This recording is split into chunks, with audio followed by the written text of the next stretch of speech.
Hi, hope you like and follow so you can get notified of new episodes. And now it's time to Tell me an old captain story. Episode 9, Old Captain and the Curse of the Manfish, Part 3. Old Captain, Simon, and Miles watched Nora, the great red hawk, take off again, leaving the three of them in the unfamiliar jungle. When her tail feathers had disappeared over a ridge, Old Captain felt a bit anxious. He scanned the area and saw only the incredibly dense green foliage everywhere he looked, alive with the sound of exotic birds, insects, and who knows what. Upon closer examination, however, he realized that much of the green was starting to turn yellowish-brown, as the foliage was responding to an apparent lack of water. They walked toward the water, and when they got to it, found that it was mostly depleted, and could see fish struggling in the mud and muck. The pool was fed by what looked from the water-stained rocks to be a source of about 5 different waterfalls all around, but they'd all dried up. "What happened here?" Simon said. Not much water for a rainforest," Old Captain said. He looked for signs of anything that could be blocking the water. "Did either of you see anything that could be slowing the water flow when we were flying? Anything like a dam?" Old Captain asked. Both boys looked at each other and shook their heads. "I wonder if the river we left feeds the river here?" Simon asked. "Good point, Simon," Old Captain said. "It's hard to tell from here. There's a lot of land between there and here.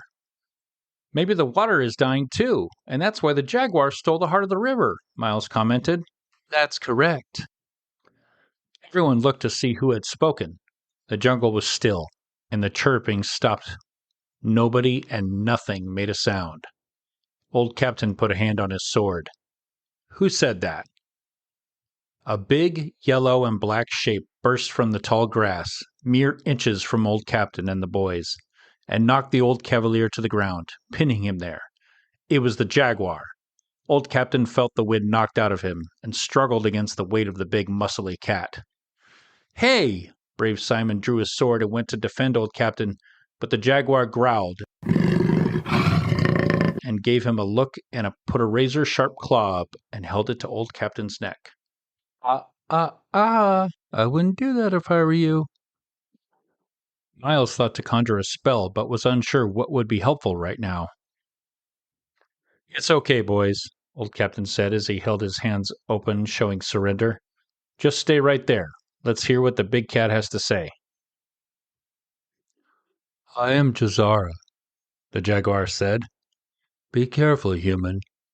Mine might be the last face you ever see." The jaguar gave a deep growl. "Now why have you come here?" "We're looking for the heart of the river," Simon said defiantly. "You stole it." "So what if I did?" Jazara sneered. "We came to help Baloo," Miles said and stuck out his chin. "The river where we're from is dying, and he's been turned into a person, but he's really a fish, and he needs our help." "Well, you're too late," said Jazara. "Take them," she roared. Miles and Simon were quickly seized by super-strong hands that did not look human. They were, in fact, orangutan, and their grip was unbreakable. "Take their man claws and bind them," Jazara said. "Phineas will decide what to do with them." One of the orangutans bent Simon's sword as if he were bending a silly straw and threw it into the muddy remains of the lake.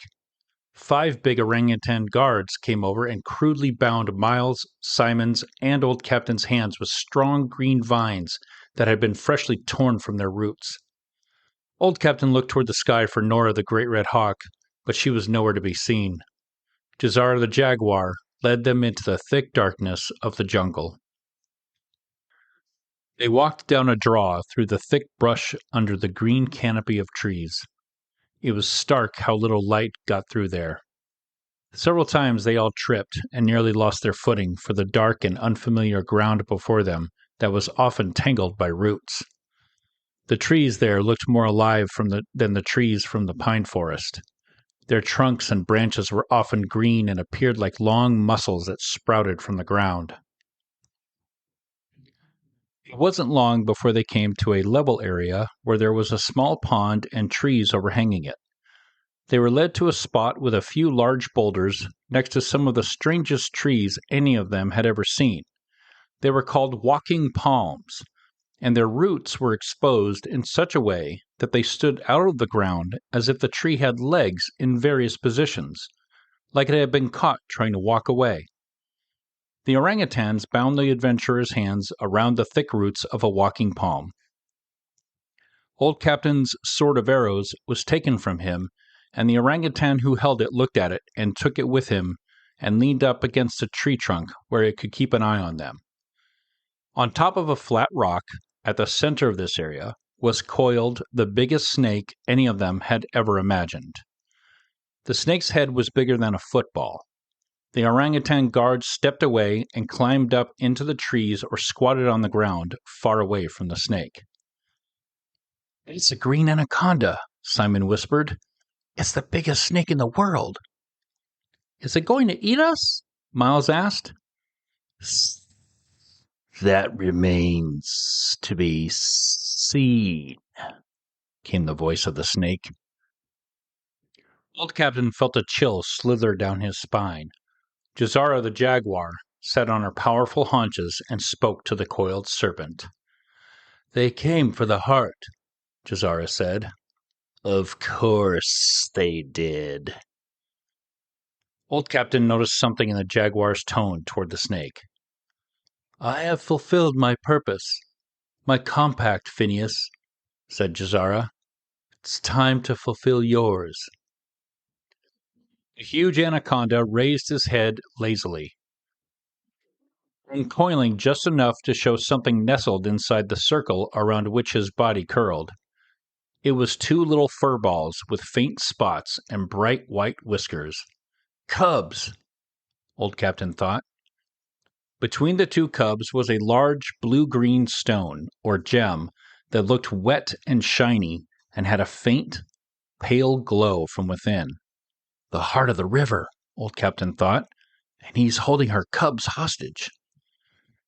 Jazara stood with a menacing growl that seemed to fill the forest with bitter contempt. There was a look of wild, motherly fear mixed with anger in her eyes. "Silence," the anaconda said. Phineas slowly coiled himself back into a large pile of reptile on the rock and flicked his long forked tongue. "You shouldn't disturb them," the snake said. "They're sleeping." Old Captain felt the tension between the jaguar and the anaconda tighten like a rope. Jazara's claws dug deep into an exposed root from one of the trees, and there was a flutter of leaves in the branches above the captive humans.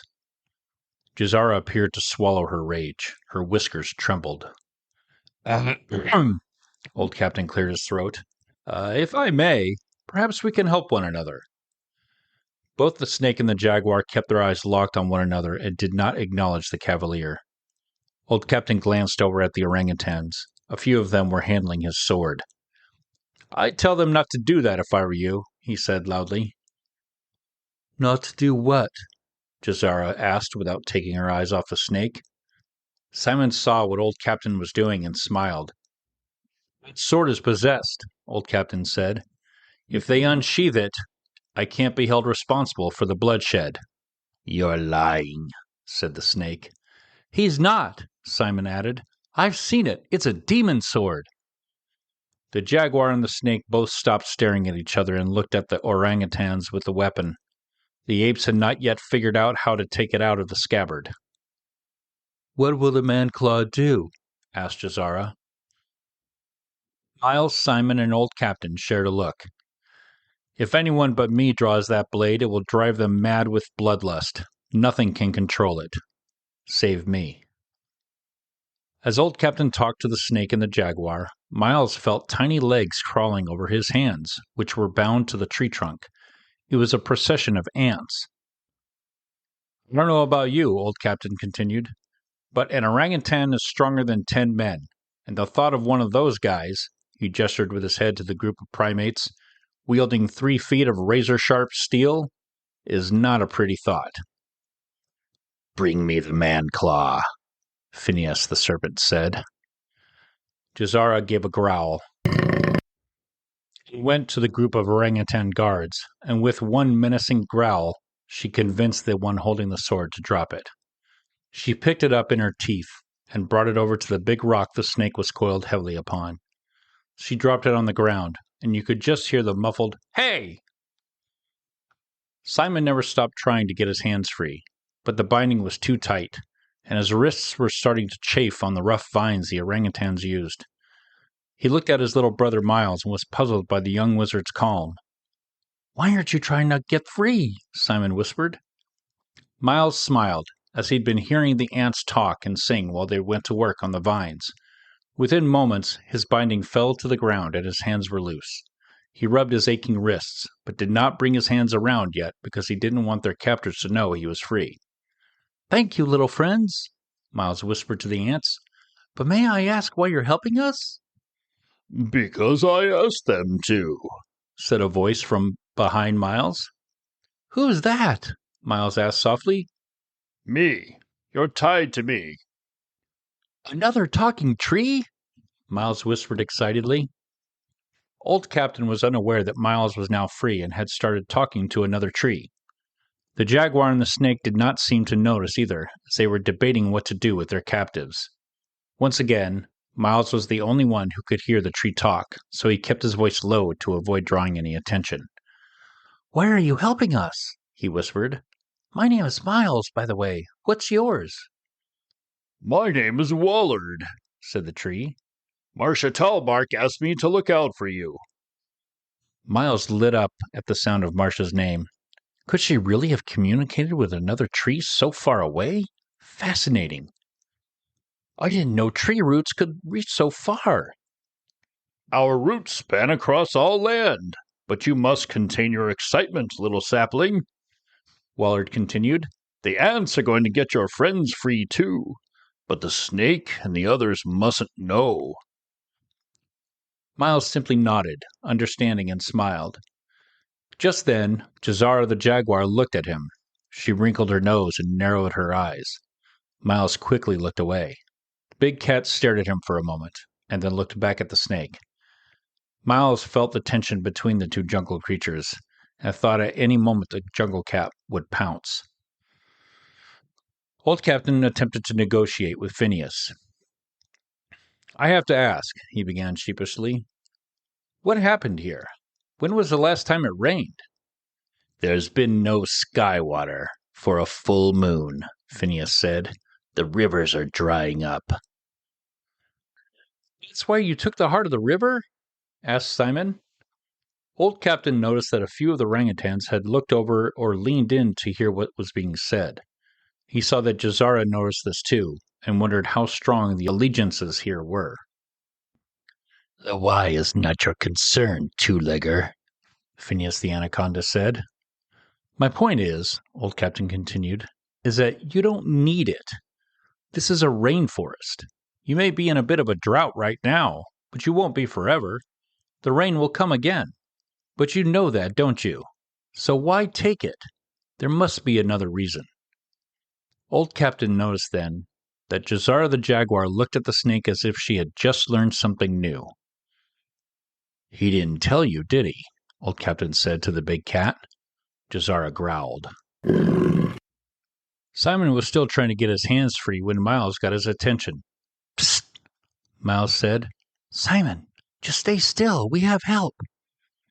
Simon couldn't quite hear what his little brother said, but he started to feel tiny legs crawling over his hands. It was the ants again. Hundreds of them used their tiny mandibles to cut through the vines that bound the young knight to the exposed roots of Wallard, the walking palm tree.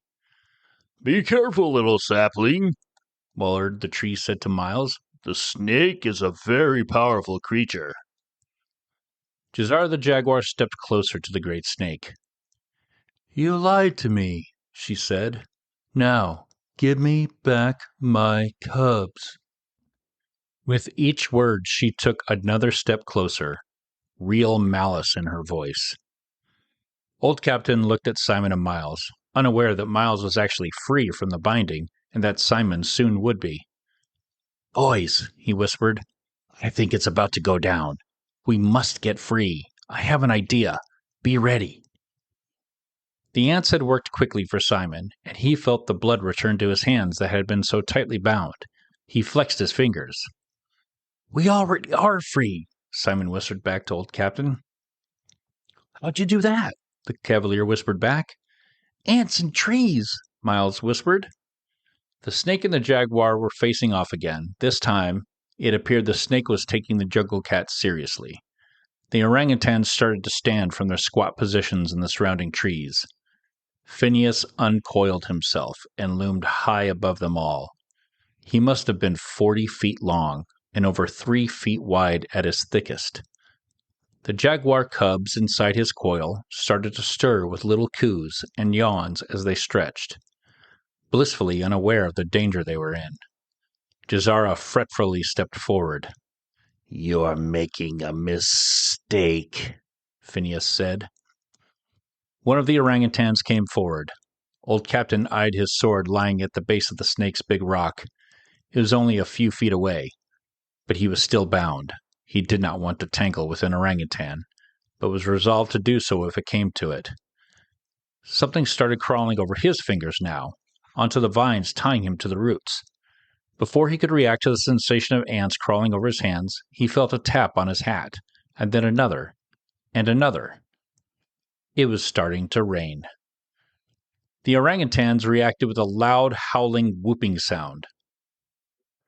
The jungle became a cacophony of sound as animals and insects reacted to the much-needed sky water. Old Captain looked at Simon and Miles again. He could see they were ready to act. The din of the orangutans would make it easy to speak without the snake hearing. Boys, we need to get those cubs away from that snake, Old Captain said loud enough for them to hear. Take one each and run. What about the heart? Miles asked. I'll get that. Don't worry. Simon simply nodded and sprang into action without waiting. He said something to Miles that Old Captain did not hear, and the two boys ran toward the uncoiling serpent who was starting to bare his mouth full of small, curved anaconda teeth to the growling mother jaguar. With the sound of the orangutans celebrating the rain, Phineas the snake did not hear Simon or Miles running toward him. The two boys jumped up onto the rock and each grabbed a jaguar cub and bounced away before the snake could react. Jazara saw this and lunged at Phineas as he moved to strike for one of the boys. The big cat wrapped her powerful jaws around the serpent's neck. Jaguar and snake tumbled off the rock into the mud as Phineas's 40-foot body started to coil around the jungle cat. The heart of the river, a glowing stone of blue and green, fell into the dirt next to Old Captain's sword of arrows. The ants had gotten enough of Old Captain's binds chewed through, and he broke his hands free and lunged for his sword. He scooped up the heart of the river and unsheathed his sword when he saw the biggest orangutan advancing on him. At last, the sword of arrows said. Wait, are you going to let me fight this time, or is this another trick? We may not have a choice this time, Old Captain said. Finally! Oof! Look at that ugly mug! What happened to you? Sword of Arrows said to the orangutan. You look like you fell from the top of the ugly tree and hit every branch on the way down. The orangutan glowered at Old Captain. It was the biggest one of the group, with thick flanges on either side of its face that bore nasty scars on both sides. I do not fear the man-claw, the orangutan said with a deep voice as it started to advance on Old Captain. The old cavalier swallowed hard and readied himself. He glanced to where the boys went and did not readily see them, which worried him. He had to get to them. Fighting the great ape was the last thing he wanted to do, for it would pummel him into the ground with ease with its ferocious strength. There had to be another way.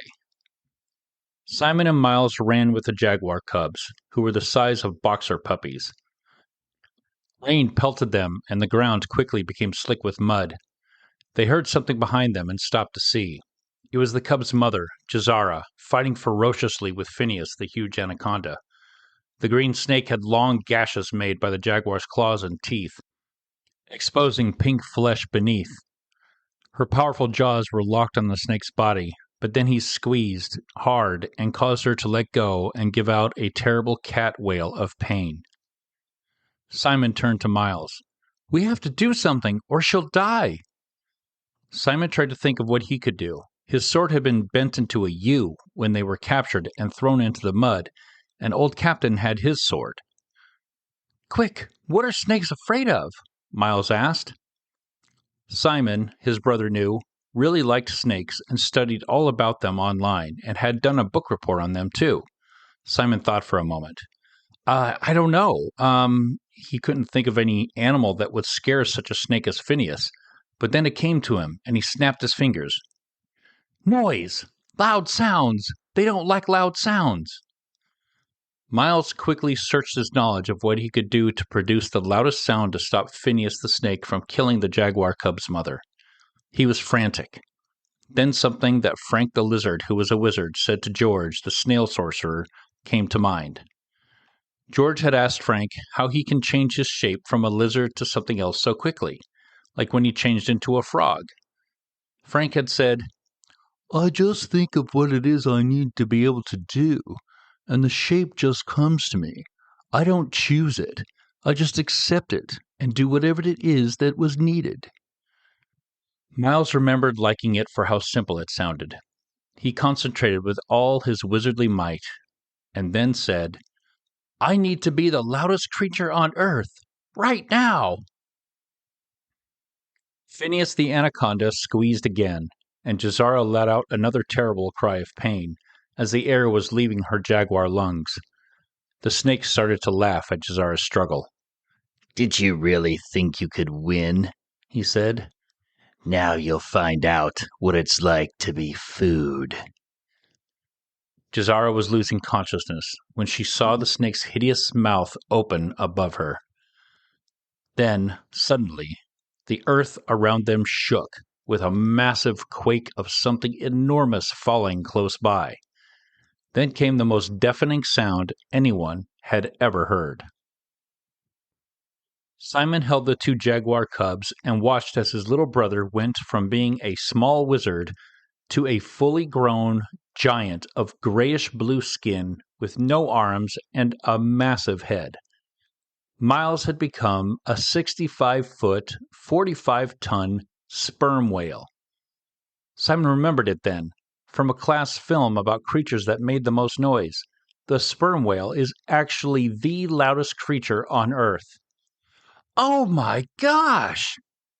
The great behemoth landed on the jungle grass as it rained and immediately let out a series of whale clicks that were louder than a jet engine going off next to your ear. Sperm whales can reach decibels of over 230 in the water and are so loud that they can shake a human's bones.